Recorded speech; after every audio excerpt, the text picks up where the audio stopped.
Hello', আজি ৰাতিপুৱা খোৱাৰ পৰা উঠিয়ে মানে এনেকুৱা এটা ঘটনা শুনিবলৈ পালোঁ, মানে শুনি ইমান বেয়া লাগিছে। তাৰ পাছত মোবাইলটো চাওঁতেতো দেখিতো মানে আৰু বেয়া লাগিছে। মানে কি হ'ল জানেনে, আমাৰ কামপুৰতে পটিয়াপাম বুলি জেগা এটুকুৰত মানে হাতী 7টা নে 8টা একজেক্টলি মই গম নাপাওঁ, 9টা নেকি, তাৰপিছত একজেক্টলি আমি গম নাপাওঁ, মানে নিউজত ওলাই আছে কেতিয়া 7টাও ওলায় কেতিয়াবা 8টাও ওলায়, কিন্তু মানে দেখি পেলাই যে ইমান বেয়া লাগিছে। ধেমালি কথা নে, 7টা হাতী একেলগে ট্ৰেইনৰ খুন্দাত মৰিছে। আৰু যে দুখ লগা কথা যে এটা যে ভৰিখন কাটি পেলালে, এটা হাতীৰ বোলে ভৰিটো কাটি গৈছে, এতিয়া চাগে ট্ৰিটমেণ্টত আছে। কিন্তু মানে এই গোটেই ঘটনাটোত ভুলটো কাৰ বাৰু, আপোনালোকৰ মতে কি হয়?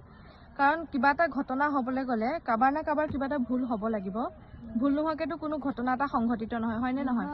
আৰু হাতীয়ে এতিয়া মাত মাতিব নোৱাৰে কাৰণে মানে হাতীকেইটা মৰি গ'ল, যি মৰি গ'ল মানে। আৰু কিন্তু হাতীৰ ঠাইত যদি মানুহ হ'লেহেঁতেন আজি 10জন মানুহ ওলালেহেঁতেন মানে সিহঁতৰ হৈ পেলাই মাত মাতিবলৈ। মানে আচলতে ভুলটো কাৰ? ট্ৰেইনখন যেনিবা আহি আছে, ট্ৰেইনৰ ড্ৰাইভাৰে হয়তো নাজানিব পাৰে সেইখিনিত হাতী ওলাইছে নে নাই, বা ট্ৰেইনখন এনেকুৱা এটা স্পীডত আহে য'ত মানে ৰখাবও নোৱাৰি হয়তো, হয়নে নহয়? কিন্তু হাতী বাবু এনেকুৱা এটা জীৱ যিটো ৰাস্তা দি সদায় অহা যোৱা কৰে, যিটো ৰাস্তা দি সদায় মানে যায়, সেইটো ৰাস্তা দিয়ে সিহঁতে যায় হয়তো মই জনামতে।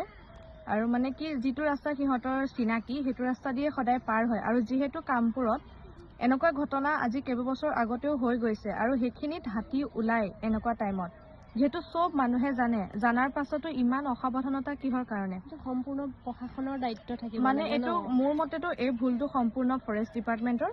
কাৰণ তেখেতসকলে জানে যে হাতী অলৰেডি কামপুৰৰ যিকোনো বিভিন্ন জেগাত মানে হাতী বাবু ওলাই আছে, আৰু যিহেতু জানে সেইখিনিয়ে হাতীৰ পাৰ হোৱা ৰাস্তা, যিহেতু হাতী ওলাই আছে, কিহৰ কাৰণে তেখেতসকলে ডিউটি দিব নোৱাৰিলে? নহলে বা কিবা না কিবা চৰকাৰে হলেও ব্যৱস্থা ল'ব লাগিছিল। অলৰেডি ওলাই আছে সেইখিনি জেগাত আশে পাশে হাতী, যিহেতু ৰাস্তাটো সেইফালে পাৰ হৈ যোৱাৰ চান্স থাকে। তেখেতসকলে দিনত হলেতো বাৰু পাব্লিকেও দেখা পায়, কিন্তু ৰাতি তেনেকুৱা নাথাকে। আৰু যিহেতু ফৰেষ্ট ডিপাৰ্টমেণ্টৰ এইটো নিজৰ দায়িত্ব, তেখেতসকলে পালন কৰিব লাগিছিলে। যাৰ ফলত আমি আজি ইমানকেইটা হাতী হেৰুৱাব লগা হৈ গ'ল। এনেকৈ হয়তো আমাৰ জীৱ জন্তুবিলাক এদিন নাইকিয়া হৈ যাব। আৰু দুখ লগা কথা পোৱালিটো এটা ভৰি ভাঙিছে, আৰু কি জীৱনৰ কাৰণে আবদ্ধ হৈ গ'ল। ধৰক ক'ৰবাত চিৰিয়াখানা বা ক'ৰবাত এনেকুৱা জেগাত তাক ৰাখিব লাগিব, সিটো এতিয়া নৰ্মেলি ঘূৰি ফুৰিব নোৱাৰিব। মানে কেনেকুৱা এটা দুখ লগা ঘটনা। এতিয়া আপোনালোকে মানে এইটো বিষয়ত কাক দুখ দিব বিচাৰে? বহুতে হয়তো বেয়া পাব মই ভিডিঅ'টো বনোৱাৰ কাৰণে, কিন্তু যিটো মোৰ মনত প্ৰশ্নটো আহিছে, যিটো কথা মই ভাবিছোঁ, সেইটো আপোনালোকৰ আগত প্ৰকাশ কৰিছোঁ। এতিয়া কথাটো কিমান দূৰ আপোনালোকৰ মতে হয় নে নহয় আপোনালোকে জনাব। মানে কি, মোৰ মতেতো সম্পূৰ্ণ ফৰেষ্ট ডিপাৰ্টমেণ্টৰ দুখ। তেখেতসকলৰ যিহেতু এইটো দায়িত্ব, আৰু এক্সিডেণ্ট হৈ যায়, বহুতে ক'ব এক্সিডেণ্ট হোৱাটো মেটাৰ নহয়, কিন্তু যিহেতু মানে এনেকুৱা এটা ঘটনা, যিহেতু জানে এফালেদি পাৰ হয়, জনাৰ পাছতো যোনটো হয় সেইটো এক্সিডেণ্ট আচলতে নকয়।